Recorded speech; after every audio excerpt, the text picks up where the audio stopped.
नमस्कार, मी शुभदा. माझं व्यासपीठच्या झेप या सेगमेंटमध्ये तुम्हा सगळ्यांचं खूप मनपूर्वक स्वागत. खरंच आज जी आपल्याला व्यक्ती पाहुणे म्हणून लाभलेली आहे त्यांची झेप ही खरंच उत्तुंग आहे. 50 टुर्नामेंटमध्ये अंपायरिंग केलेले, प्लेयर टू अंपायर असा त्यांचा उत्तुंग प्रवास. त्याचप्रमाणे इतरही त्यांच्या ॲक्टिव्हिटीज खूप आहेत. त्याचप्रमाणे badminton world federation Malaysia accredited umpire आणि badminton world federation China certified umpire यामध्ये हायेस्ट रँक लाभलेले सुदीप सर.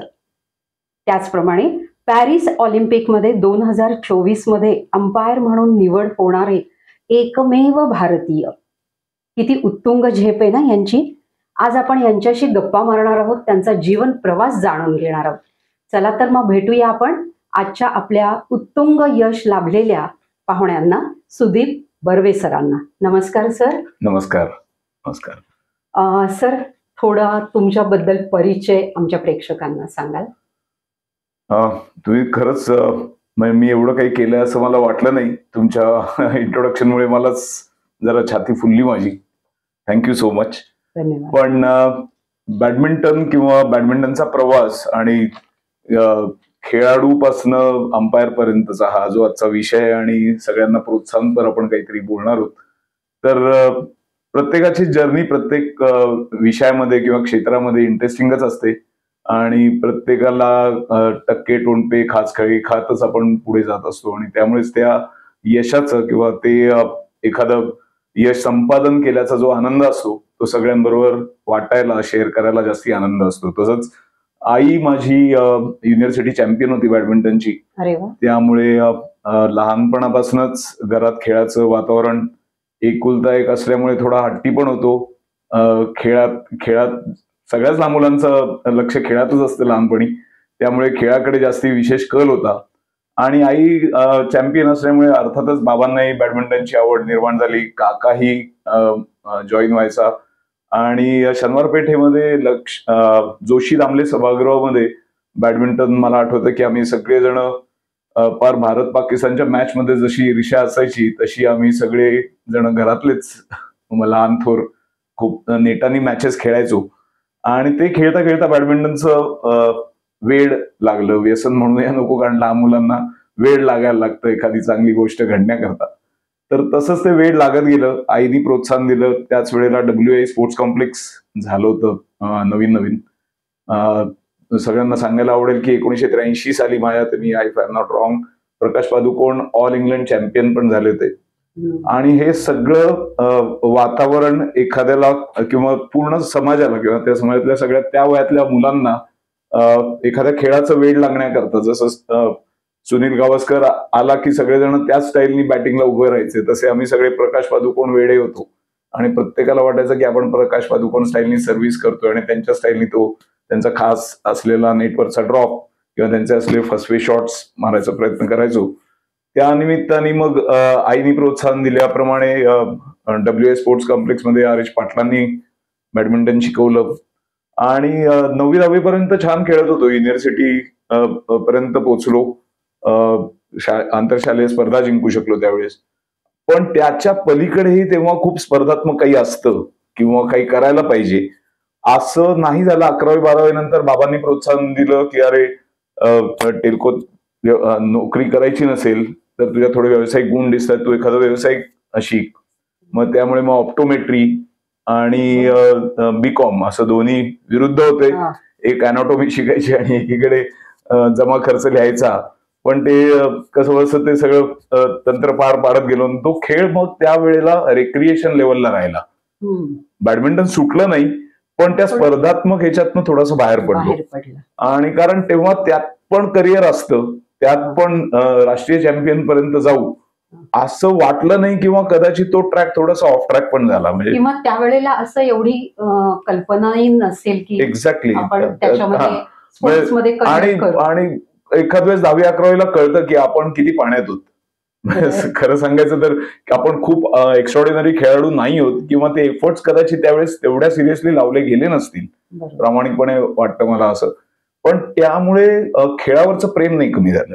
हा. आपण जे काही खेळतो ते मनापासून असतं की सर्वोत्कृष्टच खेळतो, म्हणजे माझ्यासारखं बरोबर. दुसरं कोणीच खेळत नाही असं प्रत्येकालाच वाटत असतं. तसं मलाही वाटत होतं स्वाभाविक. आणि ते खेळताना 11वी-12वी नंतर ग्रॅज्युएशन पर्यंत बॅडमिंटन हा दररोजच्या आयुष्याचा एक अविभाज्य भागच होता. म्हणजे बरं. ते खेळलं नाही तर आज काहीतरी मिस करतोय असं मला अजूनही वाटतं. मी अजूनही दररोज खेळतो.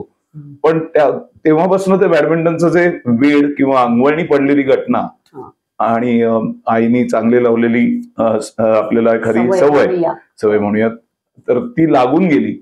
आणि त्यामुळे ते बॅडमिंटन ग्रॅज्युएशन पर्यंत राहिलं.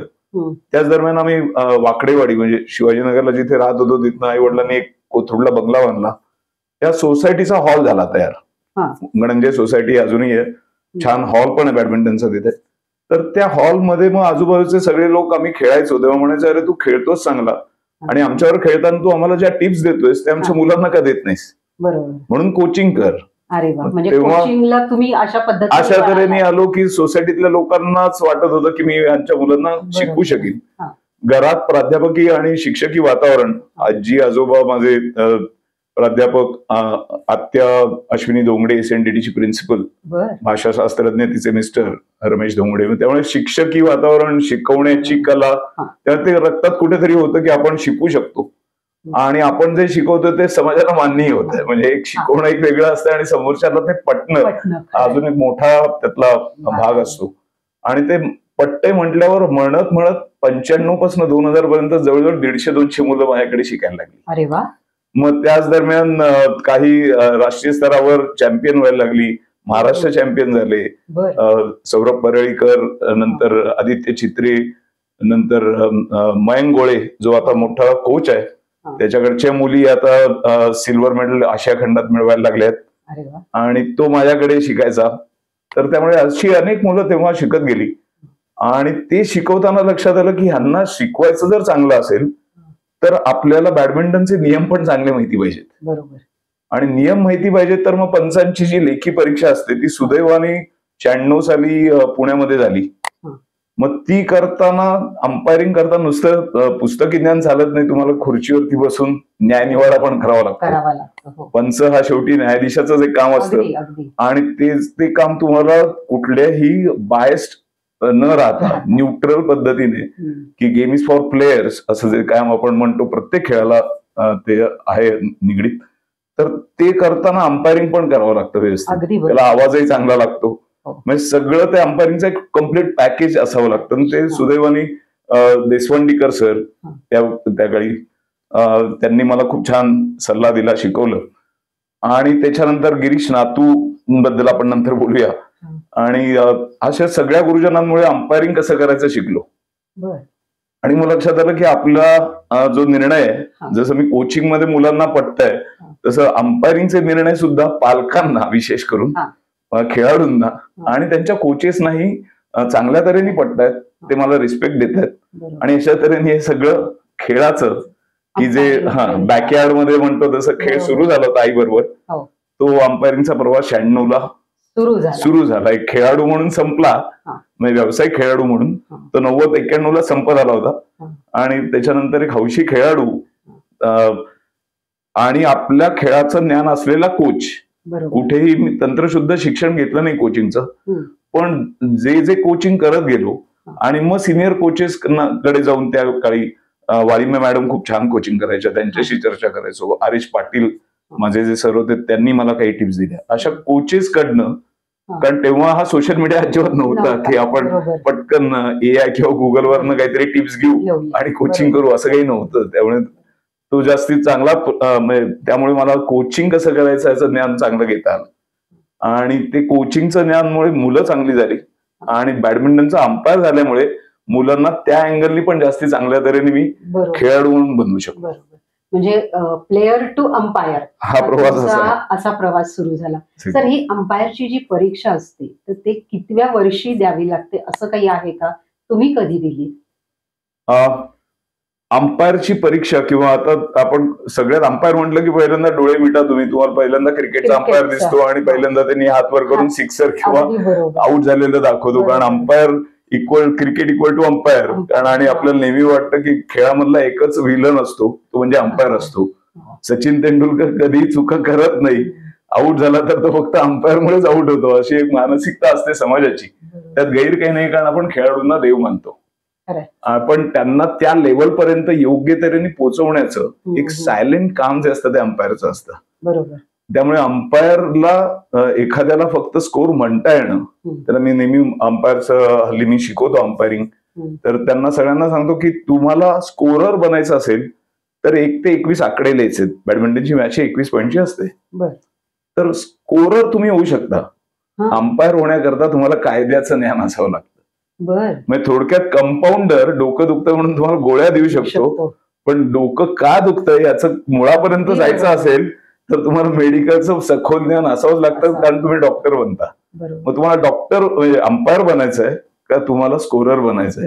तर अंपायर बनायचं असेल तर डिस्ट्रिक्ट लेवल पासून आंतरराष्ट्रीय पातळीपर्यंत वेगवेगळ्या लेवलच्या परीक्षा असतात. तुमच्या प्रश्नाप्रमाणे मी सांगतो की 21 वर्षाच्या पुढच्या कुठल्याही मुलांना कुठल्याही फील्ड मधल्या म्हणजे जर आवड असेल आणि जर बॅडमिंटनची कनेक्टेड असेल तर ते नियम समजणं, प्राथमिक थोडंसं ज्ञान असणं हे खेळाडूंना सोपं जातं. त्यामुळे जर बॅडमिंटन खेळत असाल किंवा फॉलो करत असाल तर तुम्हाला अंपायर होण्याचे चान्सेस जास्ती चांगले आहेत.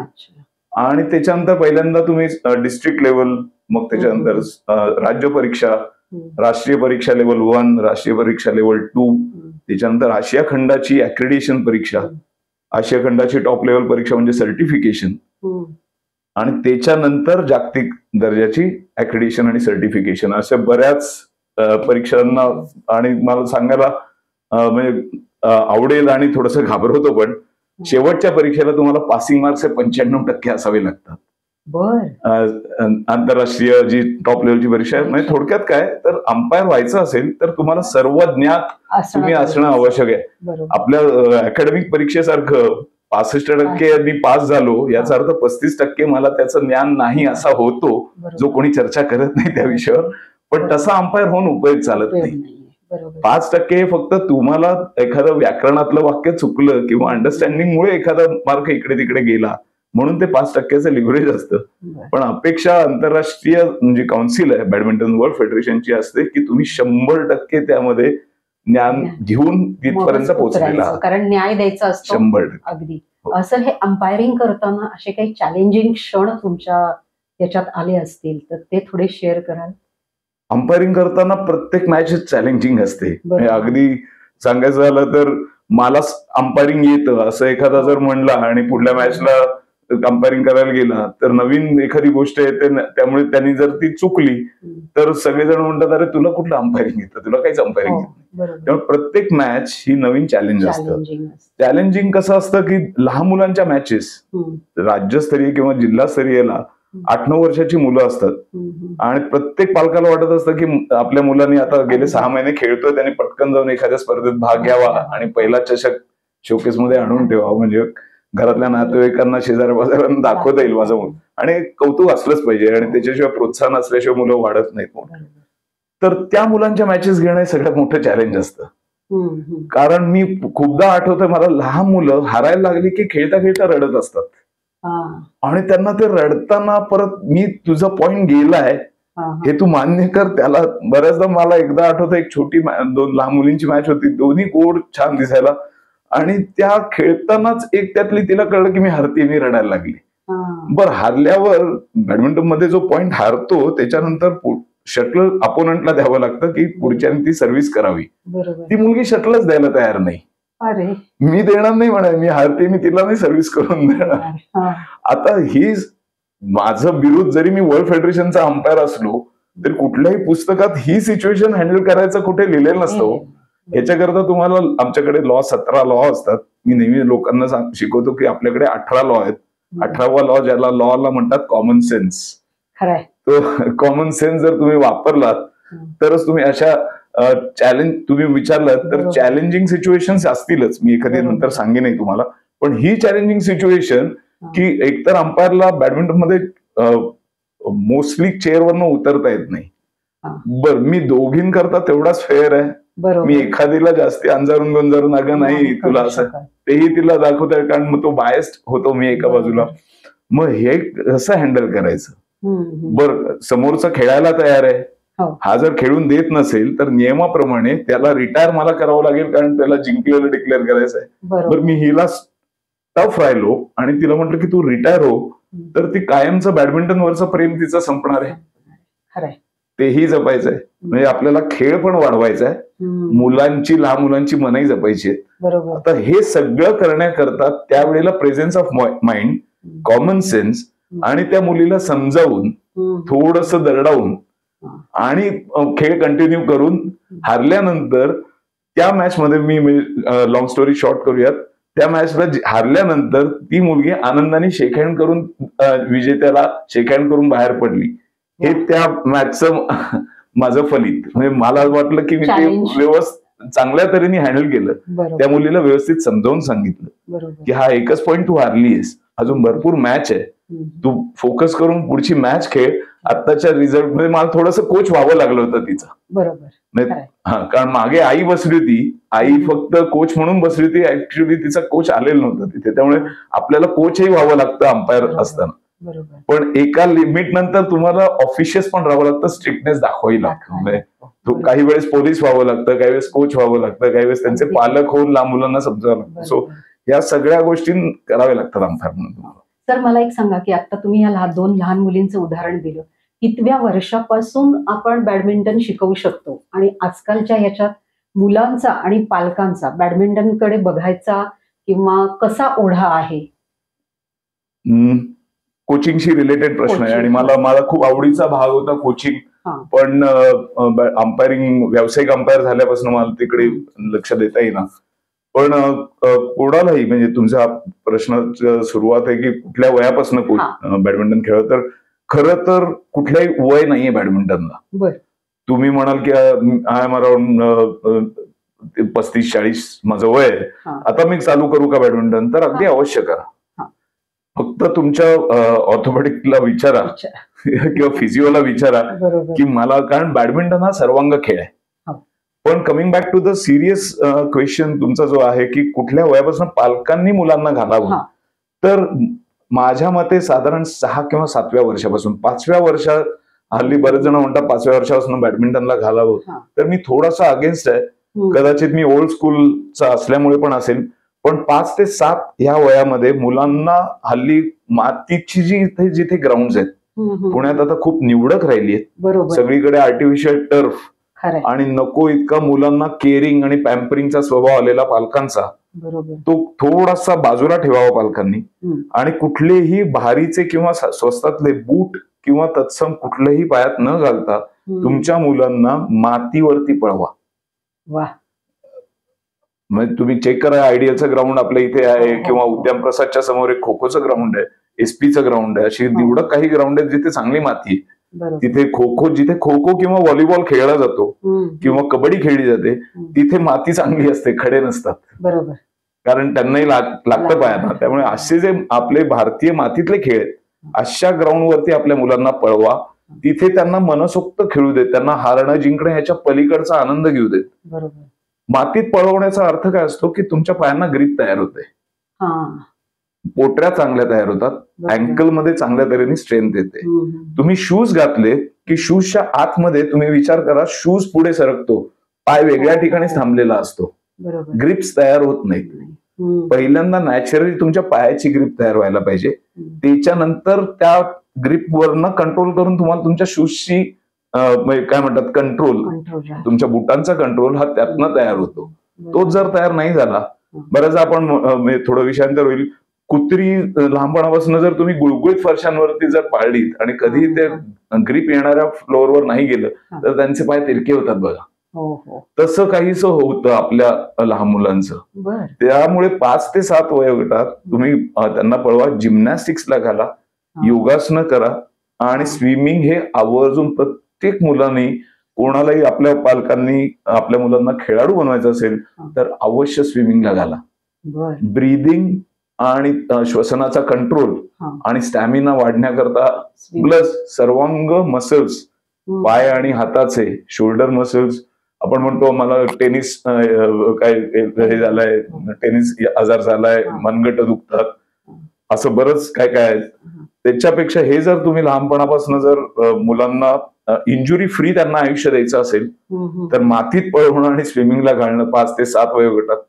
त्याच्यानंतर 7व्या वर्षी तुम्ही भरपूर आयुष्य पडले त्यांना.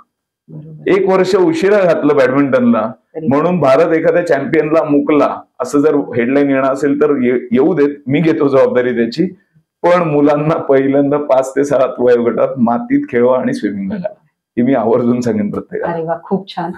सर, आता हा स्पोर्ट्स आजकाल असं ऐकतो आपण की खूप खर्चिक आहे, कुठलाही स्पोर्ट्स असू दे. तर मग हे जर खर्चिक असेल तर सरकार काही, आपलं गव्हर्नमेंट काही त्याच्यासाठी काही उपाययोजना किंवा काही योजना आहेत का त्यांच्या? खर्चिक ही खरं तर खूप सब्जेक्टिव्ह टर्म आहे हा. की 10 रुपये कमवणाराही आपल्या मुलाला आनंदात ठेवतो, 10 लाख कमवणाराही एखाद्या वेळेस कदाचित आनंदात ठेवू शकत नाही. सो खर्चिक म्हणत नाही मी खेळाला. जसं आपण एखादं शिक्षण, मी खेळाच्या अँगलनी बोलतोय अशाच करता की आपण आज बॅडमिंटनचा प्रसार किंवा मेनली फोकसिंग फॉर बॅडमिंटन या विषयाला धरून आज जे आपण बोलणार आहोत, तर बॅडमिंटन हा खर्चाच्या दृष्टीने म्हणालात तर कुठल्याही खेळाला हल्ली अवास्तव आपण थोडस जास्ती महत्व दिलंय. बरोबर. की पहिल्यांदा बॅडमिंटन तुम्हाला जर खेळायचं असेल तर मी म्हटलं तसं ओपन एअर खेळा. अगदी. बागेमध्ये एक दोरी लावा, हाईट तुम्हाला कुठेही गुगलवरती बॅडमिंटनच्या नेटची हाईट दिसते हल्ली, कुणाला ते काही रॉकेट सायन्स होतलेलं नाही. त्याच्या समोर हवेमध्ये बॅडमिंटन खेळा. तिथे जे मुलगा शिकेल, कारण हवेमध्ये ड्रिफ्ट असतो, शटल नक्की ठराविक ट्रॅजेक्टरीतनं येत नाही, वाऱ्यामुळे पुढे पडतं, मागे पडतं, त्यामुळे त्याच्या हालचाली वाढतात. तुम्हीच त्याचे कोच बना. त्याच्याकरता खर्च लागतो तर काही लागत नाही. बोनविटा सारख्या कुठल्या तरी तुम्ही एखादं एनर्जी ड्रिंक घेतलं की त्याच्यावरच्या फ्री रॅकेट मिळतात, तिथनं बॅडमिंटन चालू करा. तुम्हाला काय मिळणार? रॅकेटही फ्री मिळाली. वाण्याच्या दुकानातनं प्लास्टिकचं किंवा आउटडोअरचं एक शटल घ्यायचं 12 ते 15 रुपयात मिळतं. आता तुम्हाला तुमच्या विटी दांडू किंवा बाकीच्या खेळांपेक्षा सुद्धा हा खेळ स्वस्त वाटेल, मग कुठे महाग आहे? पण बॅडमिंटनला पहिल्याच वेळेला कोणीतरी शेजारी पाजारी सांगतो अरे त्याची रॅकेटच 8,000ची घेतली. पण मी अशा सगळ्या पालकांना म्हणतो का कौतुक करताय 8,000चं? पहिल्यांदा खेळा, त्याचा कल बघा, त्या फ्री मिळालेल्या वाढदिवसाला कोणीतरी दिलेल्या रॅकेटनी खेळ चालू होते. त्या मुलाला आवडतंय क्रिकेट आणि आई वडील फक्त बॅडमिंटन प्रेमी आहेत म्हणून त्याला फोर्स करताय, तर ते खर्च कशाला? मग तुम्हाला तो खेळ खर्चिक वाटायला लागतो. अगदी बरोबर. आणि मग पालक म्हणतात तुला 10,000ची रॅकेट घेतली, 6,000चे शूज घेतले, तुला एक मॅच जिंकता येत नाहीये, काय चाललंय तुझं? पण त्याचा कलच तुम्ही बघितला नाहीत, निष्कारण खर्च केलात आणि मग खेळाला नावं ठेवायला लागलात की बॅडमिंटन किती महागडा खेळ आहे. कमिंग बॅक टू आता परत तुमच्या डिस्कशनला, बॅडमिंटनचं शटल हे खरोखरीच महाग असतं, रॅकेट्स ह्या खरोखरीच महाग असतात. पण प्राथमिक खेळाची गरज ही महाग कुठल्याच खेळाची नसते. आपण एक कुठल्याही लाकडी फळी, जे आंब्याच्या सीझन मध्ये ज्या फळ्या मिळतात, त्यांनी आपण लहानपणी क्रिकेट खेळलोय का नाही? आता खेळत नाहीत मुलं, कारण त्यांना माहितच नाही अशातनं खेळलं जातं. पण खेळायचं म्हटलं किंवा गरज असली की आपण कशातनंही तो खेळ निर्माण करतो, त्याला खर्च नसतो. व्यावसायिक किंवा स्पर्धात्मक खेळण्याकरता ज्या गोष्टी आहेत त्याच्या करताची जी साधनं आहेत ती महाग आहेत आणि कुठल्याही खेळाची आहेत. मला वाटायचं ऍथलेटिक्स खूप स्वस्त आहे, पण जेव्हा मला कळलं ऍथलेटिक्सचे शूज हे बॅडमिंटनच्या शूजच्या 10 पटीने महाग आहेत, तेव्हा मला वाटायला लागलं अरे ज्या खेळाचं आपल्याला माहित नाही त्या खेळामध्ये मला वाटायचं पळायला कशाला लागतं काही खर्च, पण असं नसतं. त्यांचं न्यूट्रिशन खूप महाग असतं, त्यांच्या डाएटमध्ये प्रत्येक खेळाला, कारण आता ती गरज व्हायला लागली स्पर्धात्मक ह्याच्यामध्ये पुढे जाण्यासाठी.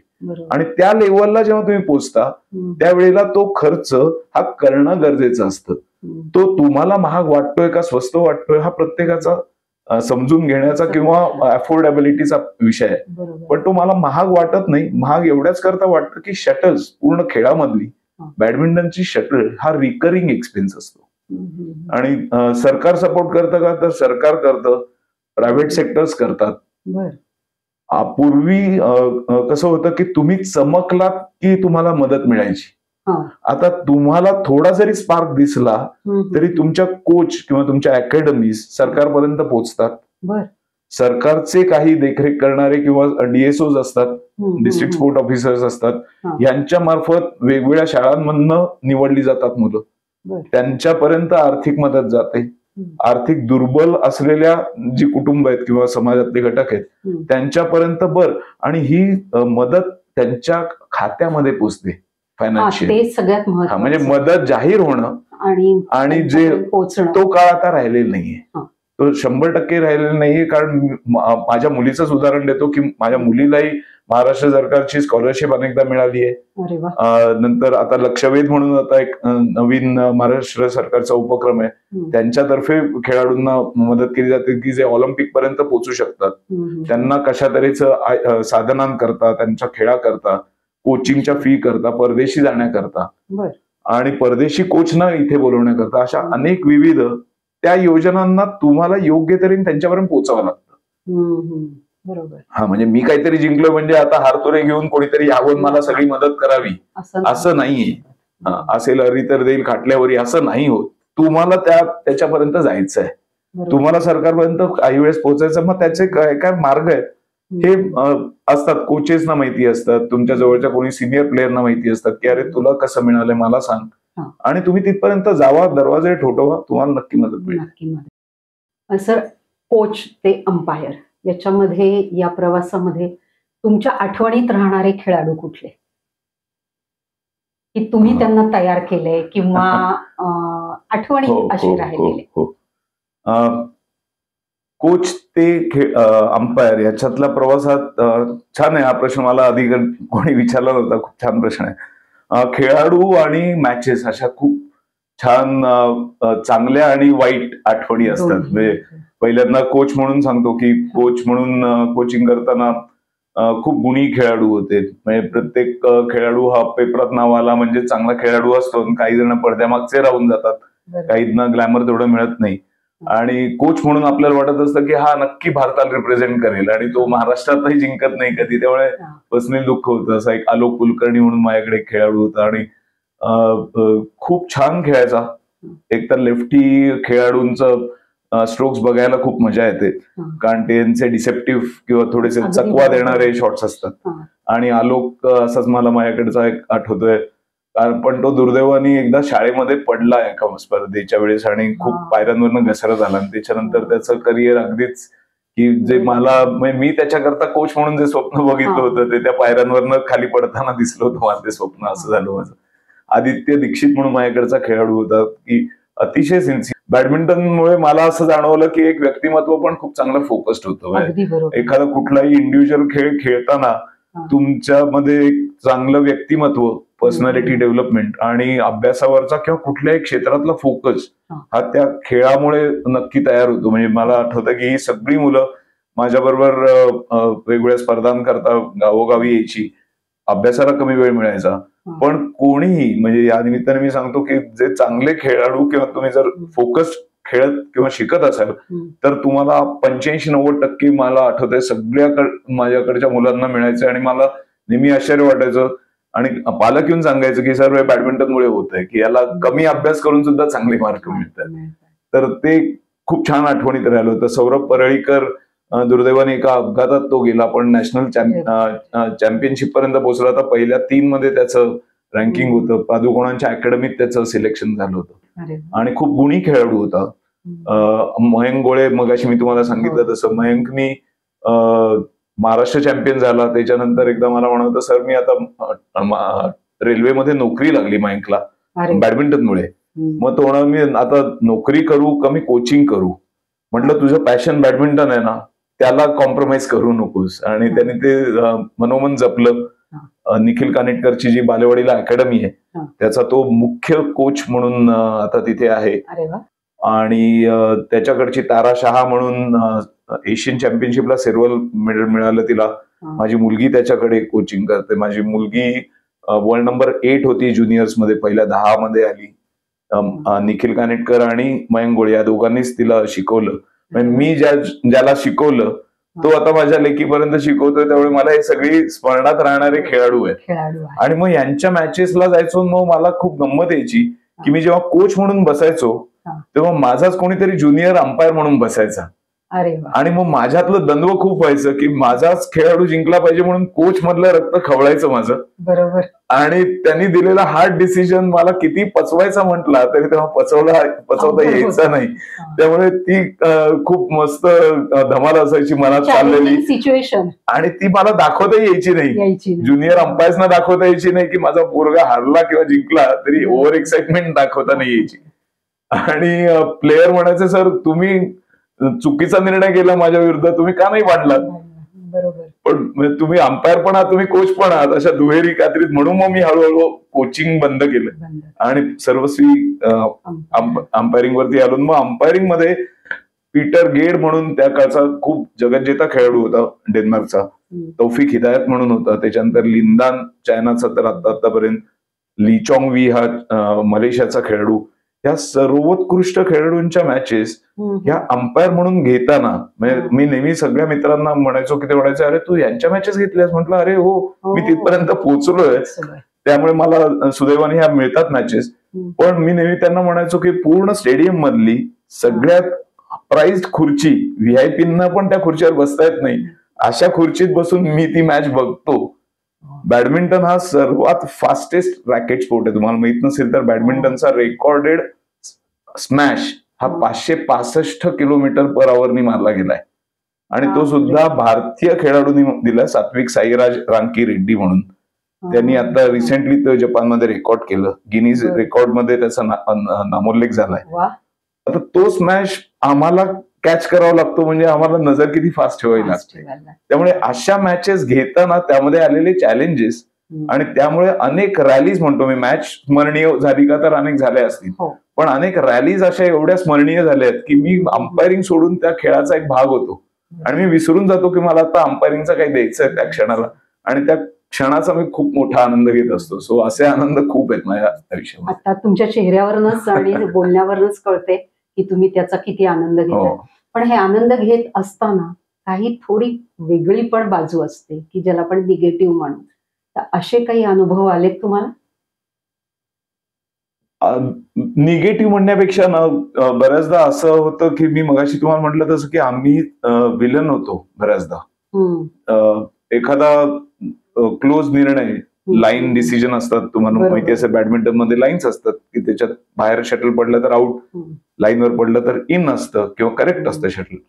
आणि मग ज्याला तो पॉइंट हवा असतो त्याच्या दृष्टीने ते शटल कायम आउटच पडलेलं असतं, कारण त्याला तो इन हवाच असतो.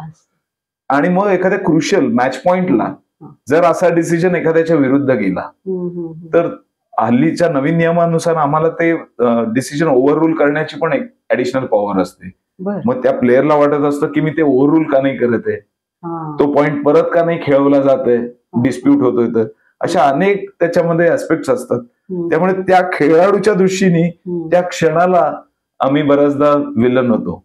आणि मी जेव्हा स्वतःला गेल्या 30 वर्षाच्या माझ्या अंपायरिंगच्या करिअरमध्ये जेव्हा स्वतःला असेस करतो तेव्हा मला लक्षात येतं की अशा घटना माझ्या आयुष्यात खूप कमी झाल्या किंवा मी त्या खूप कमी केल्या असतील. त्यामुळे आय कुड अर्न किंवा मला जास्ती रिस्पेक्ट मिळवता आला. त्यामुळे निगेटिव्ह घटना किंवा इंडोनेशियामध्ये स्पेशली क्रिकेटचं जे वेड आहे त्याला एक साधारण 10 पटींनी वाढवा किंवा 100 पटींनी वाढवा. मी म्हणेन की खेळाचं वेड काय असतं तसं वेड इंडोनेशियातल्या प्रत्येक तिथल्या नागरिकाला बॅडमिंटन बद्दल. मी जकार्तामध्ये इस्तोरा म्हणून एक खूप ऐतिहासिक स्टेडियम आहे. 1964 पासून तिथे इंडोनेशिया ओपन स्पर्धा चालतात.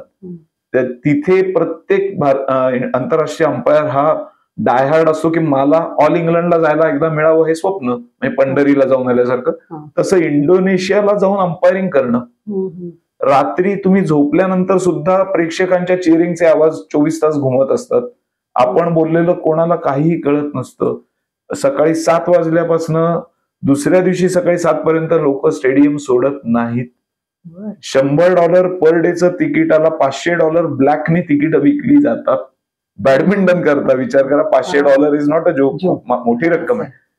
तर अशा तऱ्हेचं वेळ असलेल्या ठिकाणी मॅच घेताना इंडोनेशियन प्लेयर जर हारायला लागला तर तुम्ही विचार करा की तुम्ही जे प्रश्न आहे तुमचा की तुम्हाला काही वाईट अनुभव आलेत का, तर माझ्या एका युरोपियन अंपायर लेडी, माझी अजूनही चांगली मैत्रीण आहे, ती खूप चांगलं अंपायरिंग करते, तिला मारण्याच्या, जीवे मारण्याच्या धमक्या आल्या होत्या. म्हणजे तुम्ही विचार करा की काय तिच्या हातनं झालं असेल.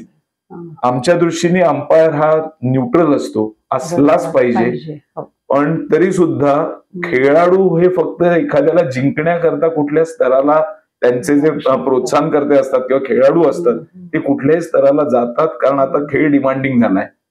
जिंकण्याकरताच उतरायचं, ह्याच्या पलीकडे हार पचवण्याची ताकद उरेनाशी झाली.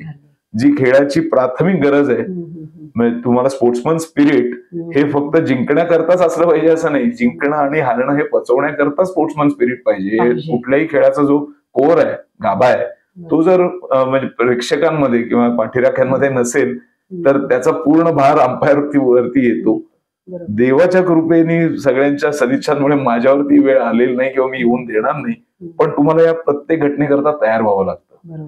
2 वर्ष ती माझ्या मैत्रिणीला त्या स्पर्धा, फेसबुकचं अकाउंट बंद करावं लागलं, सोशल मीडियावरती तिला बघायला बंदी घालण्यात आली, जी आमच्या संघटनेने तिच्या चांगल्या करता सांगितली, कारण तिला पार कुटुंबाला मारण्यापर्यंतची स्थिती गेली. अशा स्थितीतनं सुद्धा जाऊन ती आता खूप चांगल्या तऱ्हेने जागतिक पहिल्या 10 मधली एक अंपायर आहे. म्हणजे मानसिक किती टेन्शन मधनं आम्हाला जावं लागतं, अशा घटना घडतात. म्हणजे तुम्ही जेव्हा नॅशनल किंवा इंटरनॅशनल अंपायर म्हणून करता आहे, कोचिंगचं तर आपण म्हणलं की स्टॉप केले, पण अंपायरिंग जेव्हा करता तेव्हा अशाही गोष्टींना तुम्हाला फेस करायला लागतं. इव्हन कोचिंग मधलंही सांगतो, तुम्ही म्हटलं तसं वाईट घटना असं नाही, पण पालक जेव्हा फी देतात ना, तेव्हा आता तर हे खूप झालंय की फी दिली म्हणजे माझ्या मुलांनी आता गोल्ड मेडल आणलंच पाहिजे, ही डिमांड खूप झाली आहे. मला आठवतंय की माझ्या समोर माझ्या मुलीच्या अकॅडमीमध्ये जिचे कोच हे स्वतः ऑलिम्पियन आहेत, निखिल कानिटकर, जे पुण्याचे आहेत आपल्या, त्यांना सुद्धा एक सामान्य, म्हणजे जे बॅडमिंटनशी अनभिज्ञ असलेला, अशा तऱ्हेने सामान्य म्हणतोय, बाकी अदरवाईज मला कोणाबद्दल असं काही म्हणायचं नाही, सामान्य एक पालक त्याला प्रश्न करत होता की 10,000 फी भरून गेल्या 8 महिन्यात माझ्या मुलाला एकही मॅच जिंकता आली नाही, तुम्ही कसलं कोचिंग करता, असं जेव्हा विचारलं जातं तेव्हा तो कोचच्या दृष्टीने हा खूप मोठा इन्सल्ट समजतो मी. आणि मला खूप तेव्हा अनावर झालं होतं आणि मी बोललो सुद्धा की ही इयत्ता 5वीतनं 6वीत जाणाऱ्याची कोचिंग अकॅडमी नाही. 1 वर्षानंतर माझा मुलगा पास कसा नाही झाला, मी एवढी फी भरतोय, असली प्रोसेस खेळामध्ये होऊ शकत नाही. ही वृत्ती आणू नका. तुम्हाला जर असं वाटत असेल की फिया भरल्यामुळे मुलाने एखादी राऊंड जिंकावी, तर आजच तुम्ही मुलाचं नाव ह्या अकॅडमीतनं काढा. आणि त्या पालकांना मी चालतं केलं होतं, निखिलला मी किंवा त्यांना कोणाला बोलू नाही दिलं नव्हतं. अशा तऱ्हेची जर मानसिकता आपल्या पालकांमध्ये किंवा लोकांमध्ये येत असेल तर तुम्ही चांगले खेळाडू आपल्या समाजातनं नाही घडू शकणार. त्यामुळे वेळीच आवर घाला या विचारांना. सर, नॅशनल टुर्नामेंट किंवा इंटरनॅशनल टुर्नामेंट याच्यामध्ये जेव्हा तुम्ही अंपायरिंग करता तर काय फरक जाणवतो? नॅशनल अंपायरिंग आणि आंतरराष्ट्रीय, बऱ्याचदा कसं होतं की खेळाचा स्तर हा वेगवेगळा असतो. बॅडमिंटनचे 21 पॉइंट्स जिल्हास्तरीय मॅचलाही असतात आणि जागतिक वर्ल्ड चॅम्पियनशिपची फायनल मॅच सुद्धा 21 पॉइंटचीच होते. प्राथमिक नियम हे सगळीकडे सारखेच असतात आणि कुठल्याही खेळामध्ये असलेच पाहिजेत ते, तर खेळाचं युनिफॉर्मॅलिटी राहते. तुम्ही म्हटलात तसं खेळाच्या स्तरावरनं, म्हणजे खेळाच्या परफॉर्मन्स, खेळाडूंच्या परफॉर्मन्सवरनं, वयानुसार खेळाचा लेवल आणि एक्सपेक्टेशन्स आणि त्यामुळे तयार झालेलं ग्लॅमर ह्याच्यामध्ये फरक पडत जातो. आंतरराष्ट्रीय हा सर्व स्पर्धा या बऱ्याचदा टीव्हीवरती लाईव्ह टेलिव्हाइज्ड असतात. मग त्याच्यामध्ये आमचा आवाज, खेळाडूंशी आम्ही केलेलं कम्युनिकेशन, त्यांना कंटिन्युअस खेळून कुठलाही वेळ काढूपणा न करणं, कारण लाईव्ह मॅचेस चाललेले असतात, प्रत्येक सेकंदा करता ब्रॉडकास्टर पैसे मोजत असतो. या बऱ्याच घटना या राष्ट्रीय खेळा किंवा राष्ट्रीय स्पर्धांमध्ये कन्सिडर केल्या जात नाहीत. राष्ट्रीय स्पर्धांमध्ये आपले कंडिशन्स, आता पुण्यामध्ये ह्या महिन्यात जर आपण स्पर्धा घेतली तर केवढा उन्हाळा विचार करा. आपण बरोबर. नुसते एक अर्धा तास चालत गेलो रस्त्यावरनं तरी दमायला होतं. दोन खेळाडू जर अर्धा तास मॅच खेळत असतील तर एखाद्या प्रत्येक पॉइंट नंतर ते वॉटर ब्रेक घेणार आहेत, बरोबर, टॉवेल मागणार आहेत, दम खाणार आहेत. आणि जर मी त्यांना पुश करत राहिलो, नाही नाही हे काही करायचं नाही, तुम्ही खेळत राहा, तर ते अंपायरशी भांडणार आहेत. ते म्हणणार अहो कंडिशन आमच्यामुळे नाहीये, त्या वेदर कंडिशन्स आहेत. अगदी बरोबर. मग असा जो आस्पेक्ट, कारण आपले बरेचसे राष्ट्रीय स्पर्धांच्या वेळेसचे हॉल हे एअर कंडिशन नसतात. आंतरराष्ट्रीय स्पर्धा ही कुठलीही आंतरराष्ट्रीय स्पर्धा चांगल्या लेवलची ही 22 डिग्री टेम्परेचरच्या आसपासच खेळवली जाते. कंट्रोल्ड वेदर असतं, त्याच्यामध्ये एअर कंडिशन मॅनेज केलेला असतो. सो ऑटोमॅटिक आम्हाला जे तऱ्हेने खेळाडूंची मानसिकता बघून किंवा क्लायमॅटिक कंडिशन बघून जी मॅच घ्यावी लागते, त्याच्यामध्ये राष्ट्रीय स्पर्धांमध्ये कम्युनिकेशन इश्यू असतो बऱ्याचदा. तमिळनाडूचं प्लेअर आता सध्याचा वेगळी भांडण चाललीच आहेत भाषेवरनं. मग त्यांच्याशी कुठल्या भाषेत बोलायचं? बॅडमिंटनच्या अंपायरिंगची ही ऑफिशियल भाषा इंग्लिश. विचार करा, मी जिल्हास्तरीय मॅच घेतोय, लहान मुलगा जो मराठी येतेतला मॅच खेळायला आलाय आणि त्याच्याशी मी इंग्लिश बोलायला लागलो तर तो शून्यात बघणार, त्याला कळणारच नाही. मग परत तो लॉ नंबर 18 जो मी म्हटलं तो कॉमन सेन्स आणावा लागतो, तुम्हाला तुमच्या भाषेत शिकवावं लागतं. हे आंतरराष्ट्रीय स्पर्धांमध्ये होत नाही. तिथे वेगळ्या तऱ्हेची टेन्शन असतात की आपण प्रेझेंट व्यवस्थित करतोय ना, खरं खोटं का असे ना, पण चेहऱ्यावरती एक चांगलं स्मित हास्य कायम ठेवलंय ना, मी प्रेझेंटेबल बोलतोय ना, कम्युनिकेशन कशा तऱ्हेने करतोय, स्टँडर्ड व्होकॅब्युलरी असते खेळाची ती वापरली जाते ना, असे वेगळे भाग आंतरराष्ट्रीय स्पर्धांना असतात. सर, आतापर्यंत तुम्ही अनेक खेळाडू घडवले, तुम्ही त्यांचे गुरु झाला, पण ह्या गुरुचा गुरु कोण आहेत? मगाशी मी नाव घेतलं की ज्यांच्यामुळे मी शिस्तप्रिय अजिबात नाहीये, त्यांच्यामुळे बॅडमिंटन मध्ये झालो, आणि त्यांचं नाव आहे गिरीश नातू. चार्टर्ड अकाउंटंट आहेत स्वतः व्यवसायानी, आणि सगळ्यात अभिमानाची गोष्ट म्हणजे आपल्या पुण्याचेच आहेत, शनिवारात राहतात, त्यांची मोठी अकाउंटिंग फर्म आहे. आणि आंतरराष्ट्रीय सध्याचे जे आधुनिक बॅडमिंटनचे नियम आहेत आणि आता पुढच्या भविष्यातले येऊ घातलेत, त्यातले बरेचसे नियम आपल्या शनिवार पेठेत गिरीश नातूंनी लिहिलेले आहेत, की जे युरोपमध्ये खेळले जातात, आफ्रिकेतही वापरले जातात, रशियामध्ये रशियन भाषेत बोलले जातात, पण त्याचा उगम स्त्रोत हा आपला पुणे आहे. आणि अभिमान की गिरीश नातू त्याचे सगळे जनक आहेत, आणि त्यांच्याकडनं मी बॅडमिंटनचं अंपायरिंग शिकलो किंवा त्यांना फॉलो करत गेलो. आणि त्यांच्याकडनं अनेकदा टिप्स, त्यांच्याबरोबर वाद विवाद, म्हणजे अनेक जण घाबरतात सरांशी बोलायला, कारण ते म्हणतात पहिल्यांदा तुम्ही पुस्तकातनं उत्तरं मिळवण्याचा प्रयत्न केलात का, तुम्ही कष्ट घेतलेत का की याचं सोल्युशन काय असू शकतं. मी इथे उपस्थित आहे म्हणून माझ्याकडे येऊन बोला असं नाहीये, तुमचे एफर्ट्स काय आहेत, आणि त्याच्यानंतर सगळे दरवाजे बंद झाले असतील तर मग आता माझ्याकडे या. त्यामुळे बरेच जण जात नाहीत, पण सरांकडे दरवेळेस गेलं की मला वाटतं की अरे मी अंपायरिंग काही शिकलोच नाही, आज पहिल्यांदाच ही चर्चा 30 वर्षात मी अंपायरिंग काय केलं हे नवीनच काहीतरी शिकतोय. म्हणजे हा जो आनंद असतो सरांकडनं नवीन मिळवण्याचा आणि शिकण्याचा, हा खूप मोठा आहे. आणि गिरीश नातूंचं योगदान, ते अंपायर होते, 55 वर्षानंतर ते आंतरराष्ट्रीय रेफरी झाले. आमच्याकडे अंपायरची पुढची पायरी म्हणजे रेफरी पण आहे, की पूर्ण स्पर्धेचा whole and soul technical aspect वर कंट्रोल ठेवणारा आणि ऑर्गनायझिंग कमिटीशी आणि अंपायरिंगशी मेळ जोडणारा जो व्यक्ती असतो तो रेफरी म्हटलं जातं त्याला. तर ते आता रेफरी आहेत. पॅरिस ऑलिम्पिकला ते रेफरीच्या रोलमध्ये तिथे होते. सो 2 पुणेकर तिकडे होते. मी अंपायर म्हणून एकमेव होतो आणि सर रेफरी म्हणून तिकडे होते. सो कदाचित खूप रेअर घटना आहे ऑलिम्पिकच्या इतिहासातले की एकाच शहरातले 2 तांत्रिक अधिकारी तिथे होते, पण त्यांच्यावर काम करताना नेहमी मजा येते मला. सर, स्पर्धांमध्ये जे आपण निवड करतो खेळाडूंची, तर त्या स्पर्धांमध्ये निवड करताना काय निकष असावेत असं अंपायर म्हणून तुम्हाला वाटतं त्या खेळाडूंमध्ये? टेक्निकली म्हणजे तुमचा प्रश्न मी थोडासा सेपरेट करतो. अंपायरचा काही रोल नसतो खेळाडूंची निवड करण्याकरता, की अंपायरचं काम असतं की जो कोणी खेळाडू समोर येईल त्याची मॅच योग्य तऱ्हेने घेणं आणि तो त्या नियमांच्या चौकटीमध्ये बसून पूर्णपणे मॅच कंप्लीट करतोय ना, त्याच्या पलीकडे अंपायरचं काम कुठला खेळाडू निवडावा आणि त्या खेळाडूचा परफॉर्मन्स काय असावा किंवा झाला पाहिजे याच्याशी काही संबंध नसतो.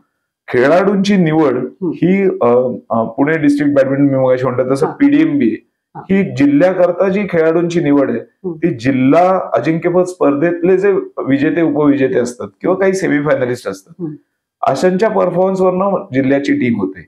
आणि हीच हायरार्की आंतरराष्ट्रीय पर्यंत तशीच चालते की तुम्ही नॅशनल चॅम्पियनशिप मध्ये किती गुण मिळवलेत, नॅशनल रँकिंग स्पर्धा होतात, 5-6 रँकिंग असतात, ज्युनियरच्या होतात, सिनियरच्या होतात आणि वेटरन म्हणजे 35 वर्षाच्या पुढल्या वयाच्या गटासाठी पण स्पर्धा होतात. त्यातले जे विजेते उपविजेते असतात त्यांची निवड ही निवड समिती भारतीय बॅडमिंटन संघटना किंवा जर महाराष्ट्राच्या संघाची निवड असेल तर MBA महाराष्ट्र बॅडमिंटन असोसिएशन त्यांची निवड समिती या स्पर्धांना जाऊन खेळाडूंचा परफॉर्मन्स बघून निवडते. त्यामध्ये अंपायर म्हणून आमचा कुठलाही सहभाग असणं अपेक्षित नाही कारण आम्ही तांत्रिक गोष्टींशी निगडीत आहोत. आम्ही खेळाडूंचा परफॉर्मन्स हा सर्वस्वी असोसिएशनचा त्या संघटनेची पूर्ण जबाबदारी असते.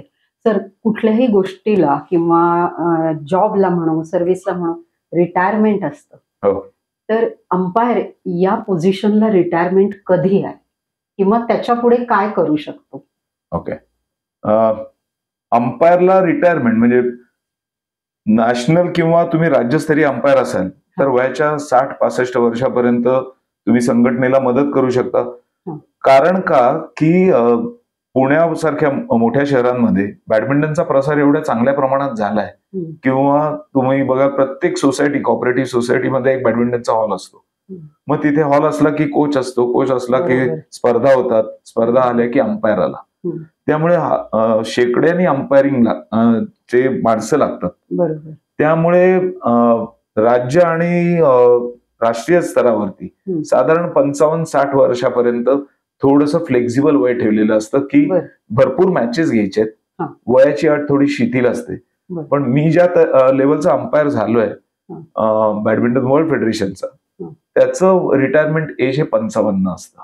म्हणजे तुम्ही 55 वर्षाचे झाल्या एकच कारण असतं की थोडंसं शरीर स्थूल व्हायला लागतं, तुमचे रिफ्लेक्सेस थोडेसे स्लो होतात, तुम्ही तेवढ्या फास्टली रिॲक्ट होऊ शकत नाही. अंपायरिंगच्या खुर्चीवर चढणं उतरणं आणि प्रेझेंटेबल असणं या सर्व ऍस्पेक्ट्सला धरून बॅडमिंटन वर्ल्ड फेडरेशनने 55 वय हे आता ठरवलं. तुम्हाला रिटायर व्हावंच लागतं, तुम्हाला व्हायचं नाही हा चॉईस नसतो. त्याच्यानंतरचा जो पुढचा रोल आहे तो रिटायर झाल्यानंतर तुम्हाला तुमच्यात जर शिकवण्याचे गुण असतील, मला बॅडमिंटन अंपायर्सना घडवायला आवडतं, त्यांना असेस करायला आवडतं, त्यांच्या परीक्षा घ्यायला आवडतात, त्यांच्याकरता नवीन नवीन मी काही स्लाइड्स बनवणं, अशा तऱ्हेने तुम्ही जर बॅडमिंटनच्या संघटनेला मदत करू इच्छिता तर तुम्ही त्यांना अप्रोच होऊ शकता. मग असेसमेंट पॅनल असतात वर्ल्ड फेडरेशनची किंवा बॅडमिंटन एशियाची किंवा आपल्या नॅशनल लेवलची सुद्धा. अशा वेगवेगळ्यांना तुम्ही अप्रोच करून तुमचं महत्व त्यांना पटवून दिलं की मला आता शिकवण्याची इच्छा आहे तर तुम्हाला ते कनेक्ट करून घेतात. मला तुम्हाला सांगायला आवडेल, मी ऑलरेडी गेले 5 वर्ष भारतीय बॅडमिंटन संघटनेचा ट्रेनर आणि असेसर म्हणून काम करतो. दरवर्षी जवळजवळ 60-70 राष्ट्रीय स्तरावरचे अंपायर ना घडवणं, त्यांना फिल्टर आउट करून त्यांच्या परीक्षा घेणं आणि त्यांना लेवल 1 लेवल 2 परीक्षांमधनं पुढे पुश करणं, त्यांची अप्रेझल्स घेणं. आणि रिसेंटली बॅडमिंटन एशियानी सुद्धा मला ट्रेनर म्हणून कंबोडियाला कोर्स घ्यायला बोलवलं होतं. तिथे सुद्धा आशिया खंडातल्या 6-7 देशातली विद्यार्थी आले होते. कारण बॅडमिंटन जेवढं वाढेल तेवढं तांत्रिक अधिकारी पण लागतात. तुम्हाला माहित नसेल तर बॅडमिंटन हा 146+ देशांमध्ये खेळला जातो खेळ आणि इंडिव्हिज्युअल स्पोर्ट्स मध्ये सगळ्यात जास्ती बघितला जाणारा जगात जागतिक स्तरावरचा टीव्हीवरचा खेळ हा बॅडमिंटन झालाय. टेनिसला डावलून ऑलिम्पिक मध्ये बॅडमिंटन हा सगळ्यात जास्ती बघितलेला खेळ आहे इंडिव्हिज्युअल स्पोर्ट्स मध्ये. सो जेव्हा खेळ वाढतो आणि तेव्हा स्पॉन्सरच यायला लागतात, कारण खेळाचा प्रसार आला, टीव्हीवरती बघणं आलं की जाहिराती मिळतात, जाहिराती मिळाल्या की ब्रँडिंग होतं, ब्रँडिंग आला की पैसा येतो, पैसा आला की डिमांड वाढते की चांगल्या तऱ्हेने त्याचं प्रदर्शन करावं लागतं. तुम्ही कॉन्ट्रोवर्सी जेवढ्या आता कुस्ती मध्ये आपल्या इथे कॉन्ट्रोवर्सी झाल्या ऑलिम्पिक मध्ये वाईट तऱ्हेने, नंतर वेट लिफ्टिंग मध्ये असंच झालं. त्या खेळाची आपोआप प्रसिद्धी थोडीशी कमी व्हायला लागते. स्पॉन्सरच तेवढे हिरिरीने पैसे लावत नाही. त्याच्याऐवजी आमच्या बॅडमिंटनला ऑलिम्पिकमध्ये सगळ्यात नावाजलं गेलं की एकही कॉन्ट्राव्हर्सी शिवाय सर्व 10 दिवस सामने चालले, योग्य वेळेत सुरू झाले, ठराविक शेड्यूल मध्ये सर्व मॅचेस संपल्या, मेडल सेरेमनी उत्कृष्ट तऱ्हेने प्रदर्शित झाल्या. हे जेव्हा सर्व टिक बरोबर होतात तेव्हा तुमचा खेळाचा प्रसार होतो. आणि तेव्हा मला अभिमान किंवा आमच्या तांत्रिक लोकांना अभिमान का वाटतो, कारण हे सगळं करण्याचा एक महत्वाचा घटक आम्ही होतो. अगदी बरोबर.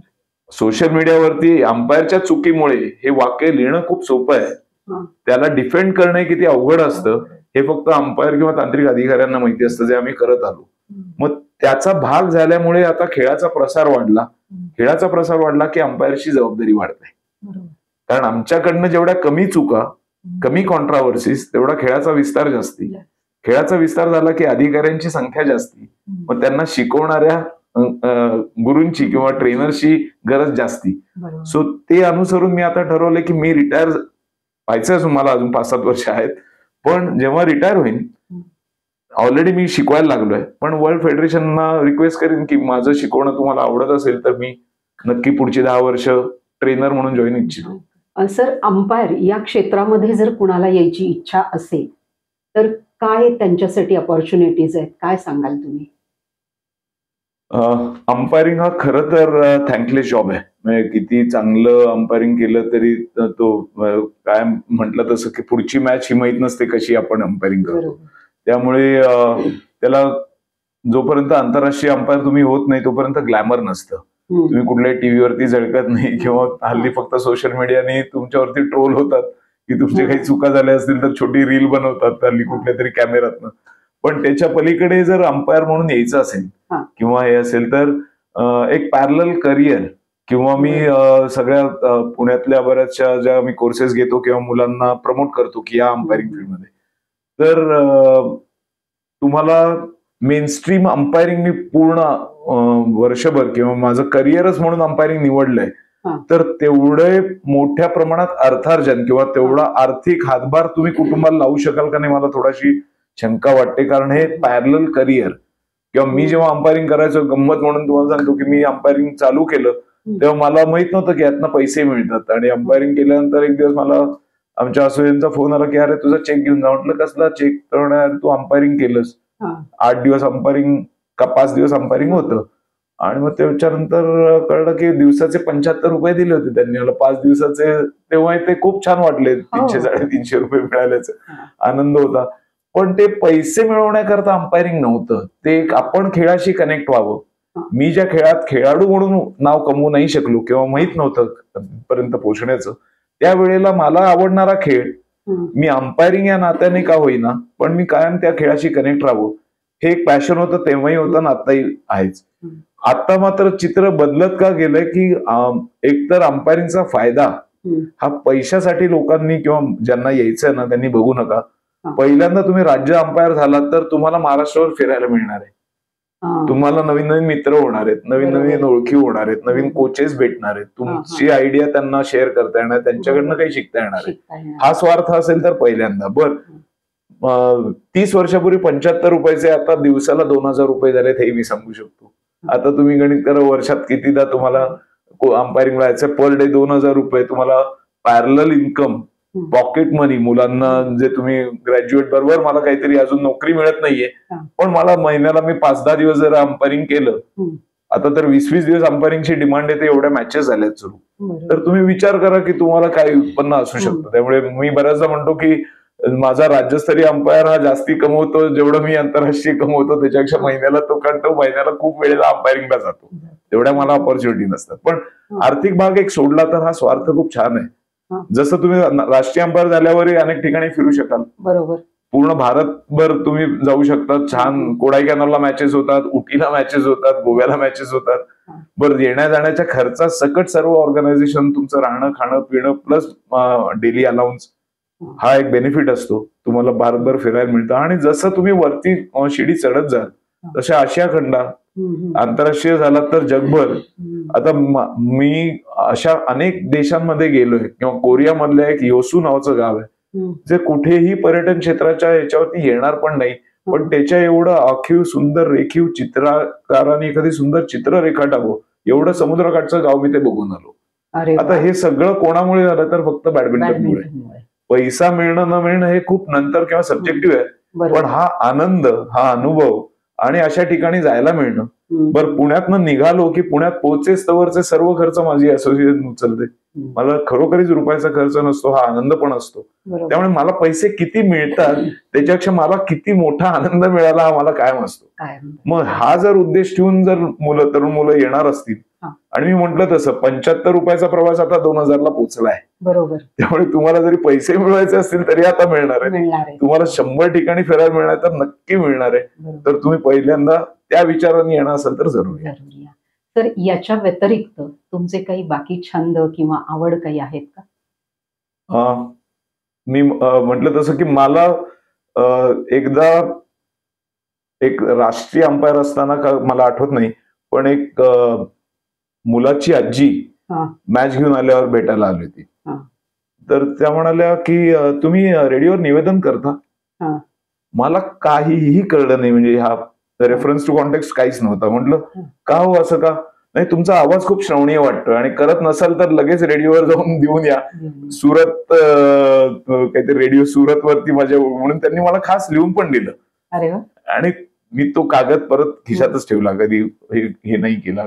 मला नेहमी वाटतं की माझा आवाज हे करण्याच्या मागचं पण कारण माझी आईच होती.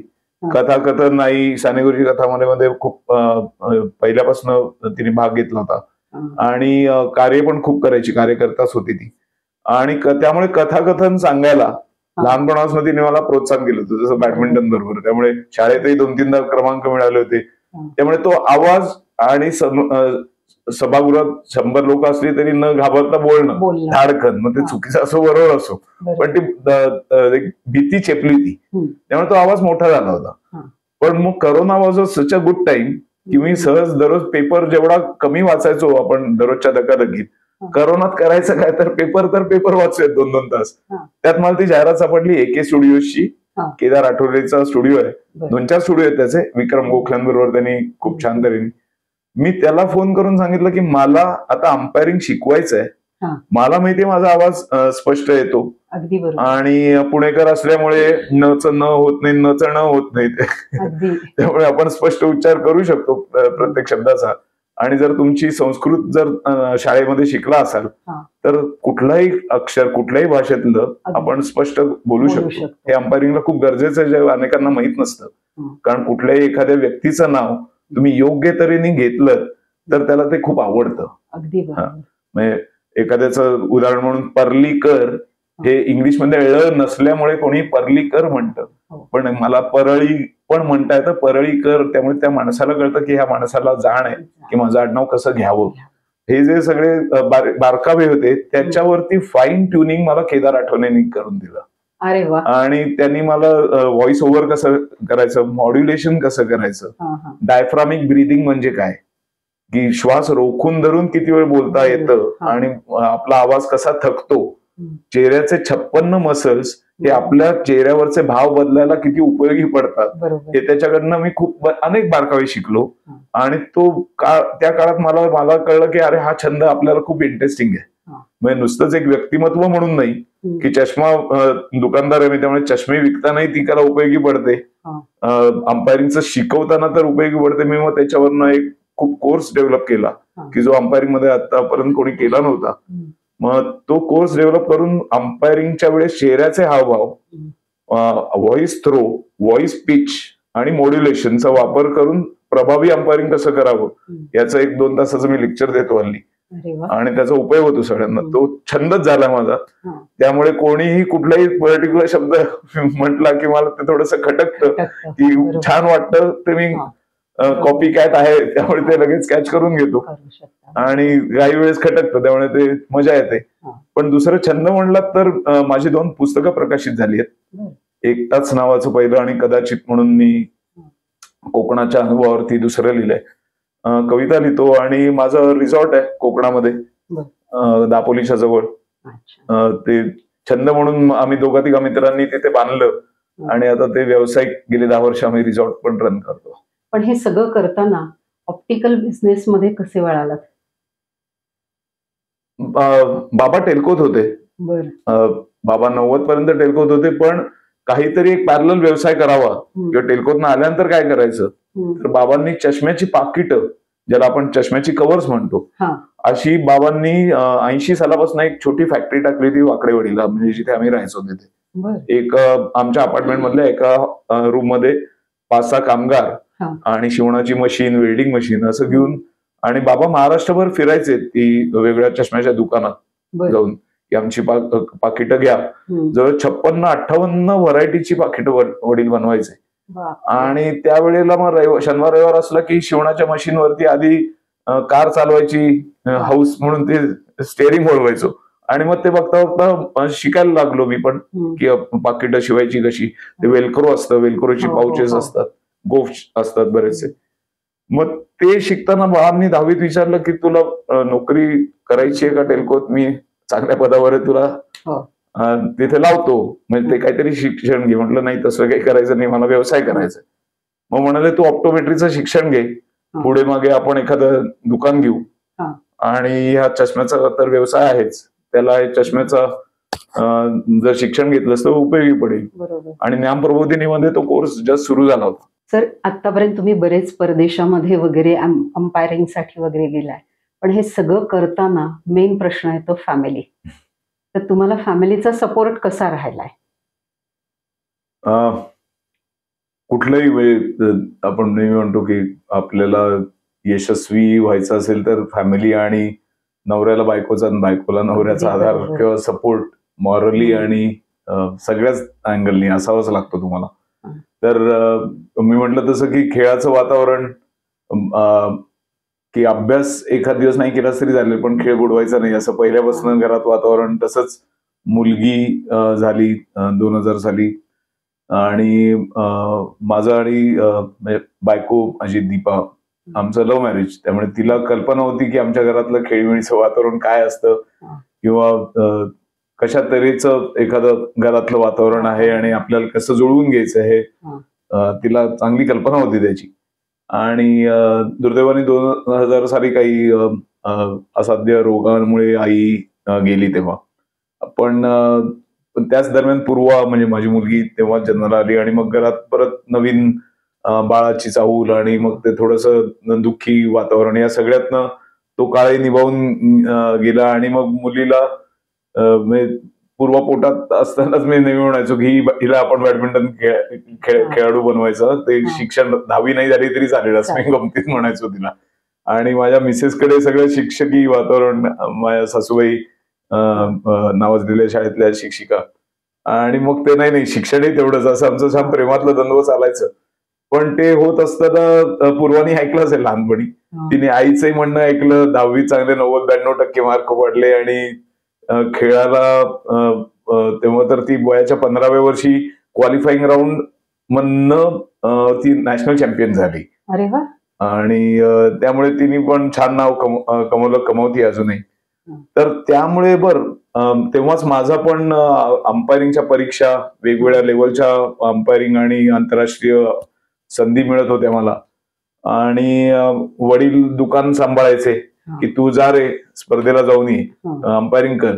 किंवा वडील माझ्या मिसेसला म्हणायचं की घरची काळजी करू नको, माझं जेव्हा खायचं, मला भरपूर उडपी आहेत पुण्यामध्ये, ते माझी काळजी घ्यायला समर्थ आहेत, तू पूर्वाला घेऊन आधी स्पर्धेला जा आणि जिंकल्याशिवाय परत येऊ नको, असं एक छान प्रोत्साहन होतं घरात.